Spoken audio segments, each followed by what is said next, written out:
according to a recent Deloitte report, 22% of startups are founded by women, yet they receive just 0.7% of early-stage funding. Firms like OneVentures and AirTree have made a commitment to investing in more female-founded businesses, but the gender funding gap is still widening. In fact, a report by Cut-Through Ventures found that investment in women-founded businesses is not increasing. Numbers have halved since 2020, when levels sat at around 6%. Kristy, this is a subject you're pretty passionate about. Yes. You sold out of Body, now you're investing in female founders. What are the hurdles that they're facing?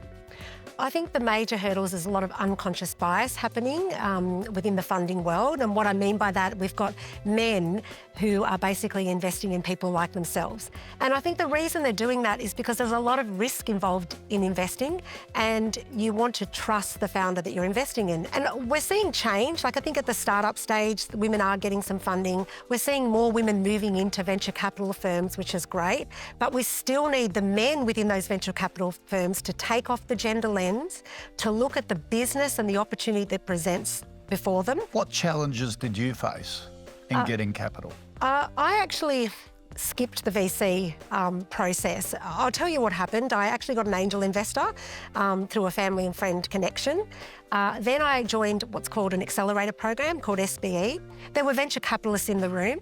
They didn't even want to talk to me. So I just thought, this is not going to happen. So I grew organically with the angel investment, and then I went out and got private equity investment. So I had really good traction at that stage, and it was the thematics that talked. I didn't have to sell, myself as much. Okay, so what advice would you have for female founders in terms of getting over those hurdles? Yeah, I mean, it's not easy, but I think you need to come in with the passion and the confidence, firstly.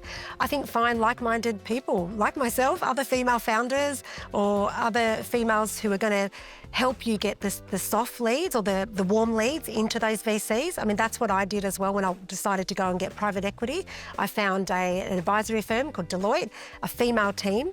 They went and did the introductions, and they put the right people around the table. So, right. It wasn't a cold lead. That always is very, very helpful. Okay, so how have you invested in your two ventures as an investor now? What do you look for? I look for founders who are absolutely passionate, that they are confident, that I know that they are really good at solving problems, and that they're also high achievers, so that I think they're driven to achieve.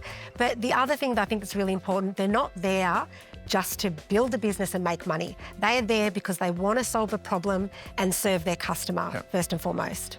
So you put it all back on the founder. You haven't talked about the idea. It's all about the founder. It's partly, no, it's a bit of both. So that's just the start. It is about the founder. Then it's about the category and the idea. Is how big is the addressable market? Are the customers desperate for this product? Does it replace another product in the market? And I think the last part I want to understand is their commercial acumen. If there's no commercial acumen and they're already starting to outsource to an accountant to build a financial model, they're not the right founder for me to invest in either.